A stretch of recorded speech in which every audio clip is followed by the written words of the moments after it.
My inner critic was a bully, a relentless one who filled my head with anxiety and self-doubt every single day. For years, this voice was the CEO of my brain, telling me I wasn't smart enough, good enough, or capable enough to do anything I actually wanted. It was this constant, nagging presence, and I just listened. This is the story of the day I finally told that voice to get lost, and the unbelievable freedom I found when it was gone. For as long as I can remember, that voice was there. It was like having a terrible boss you could never, ever clock out from. I'd look in the mirror, and it would point out every single flaw. I'd get a new idea, and it would immediately list all the ways I was going to fail.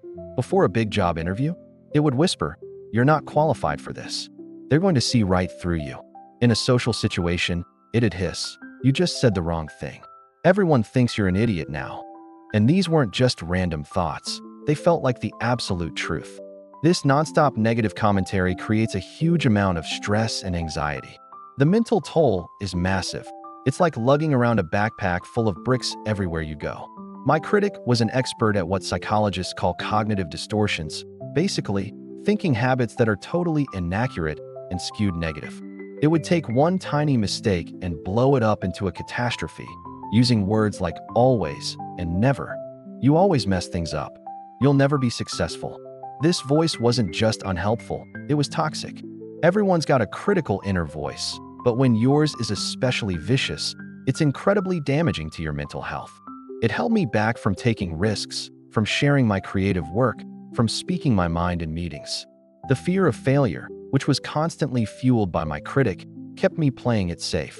I was so used to it that I couldn't even tell its voice apart from my own authentic thoughts. It had just become the background noise of my life. My inner critic thought it was protecting me from getting hurt, scanning for any possible failure. But in its attempt to keep me safe, it was just keeping me stuck, anxious, and miserable. It was a gatekeeper that had locked the gate to my own potential and chucked the key. The turning point wasn't some big, dramatic moment. It was more like a slow burn that finally caught fire. I was working on a passion project, something I'd poured my soul into. The night before I had to present it, my inner critic went into overdrive. It was a storm of what-ifs. What if they hate it? What if you look like a total fool? What if you're just wrong? I barely slept. The next day, I was so paralyzed with anxiety that I completely fumbled the presentation.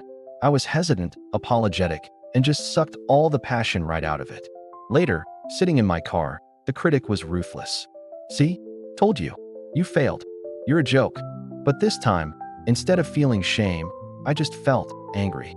I was so done. I was done being bullied by a voice in my own head. And right then, I realized something huge. That voice was not me. It was an echo. Psychologists say the inner critic often comes from the voices of people from our past. Parents, teachers, you name it. It's a survival instinct that's gone completely off the rails. I sat there and just said it out loud to my empty car. "You're fired." It felt ridiculous, but it was also incredibly empowering. I decided, right then and there, that I wasn't going to let some unqualified, fear-mongering bully run my life anymore. I was taking back the microphone. Now, firing my inner critic wasn't a one-and-done deal. It was the start of a whole new process. Think of it like a corporate takeover of your own mind. Here are the 4 steps I took that you can try, too. Step 1. The exit interview. Notice and name it. You can't fire an employee you don't even know is on the payroll. The first step is just noticing. I started paying attention to when the critic would show up and what it was saying. This kind of mindfulness helps you see the thoughts without immediately accepting them as fact. I even gave my critic a name, Nigel. Honestly, giving it a silly name made it feel like this separate character whose opinions I could just choose to ignore. I wrote down all of Nigel's greatest hits, the same harsh things he'd say over and over. Seeing the patterns right there on paper really started to strip away his power. Step 2. The investigation. Get curious and compassionate. Instead of trying to fight Nigel, I got curious. There's an approach called acceptance and commitment therapy, ACT, that encourages you to just observe what your critic is saying before letting the feeling go. Many experts suggest that instead of silencing the critic, the real goal is to understand it and calm it down. So, I started asking it questions. "Nigel, what are you so afraid will happen if I do this?" And almost always, the answer was a fear of being shamed, or failing, or being rejected. I realized the inner critic is often just a misguided protector, like a scared kid inside you who thinks you can't handle disappointment. Once I understood its motive, my whole relationship with it changed. Nigel wasn't the enemy. He was just a terrified, misguided employee using all the wrong tools to try and keep me safe. Step 3. Hiring the new manager, replace and reframe. With Nigel's role shrinking, I had a job opening for a new voice, an inner coach. This just meant consciously replacing the negative self-talk with something better. It's a skill, and it definitely takes practice. When Nigel would pipe up with, "You can't do this," I'd intentionally reframe it. "I'm giving this my best shot," or "This is tough, but I can handle it."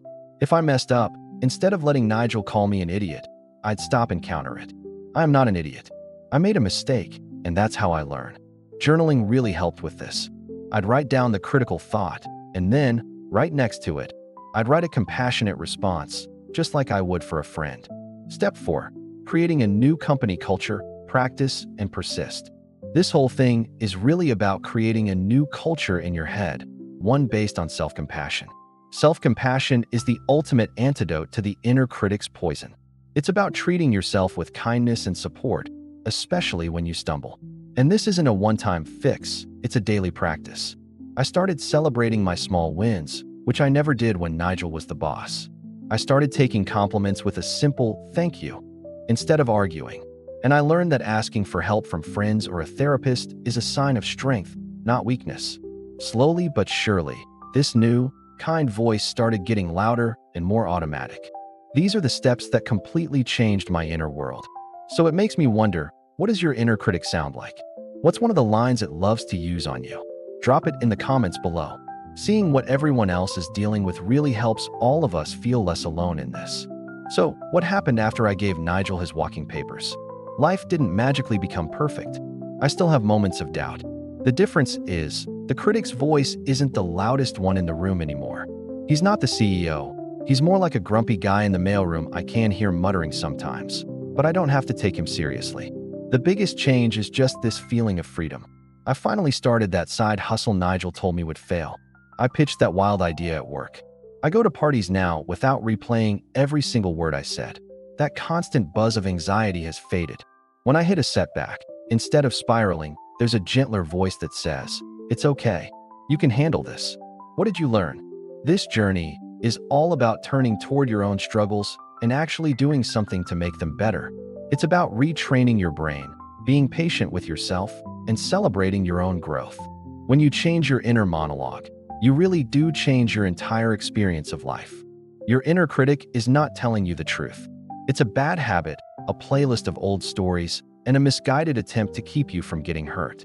You're the one telling your story, and you get to decide which voice has the mic. Firing my inner critic wasn't an attack. It was an act of radical self-compassion. It was about choosing to believe in myself, to treat myself with kindness, and to finally step into the life that was waiting for me on the other side of all that fear. And you can do it, too. You can fire your inner critic and find your own unexpected freedom.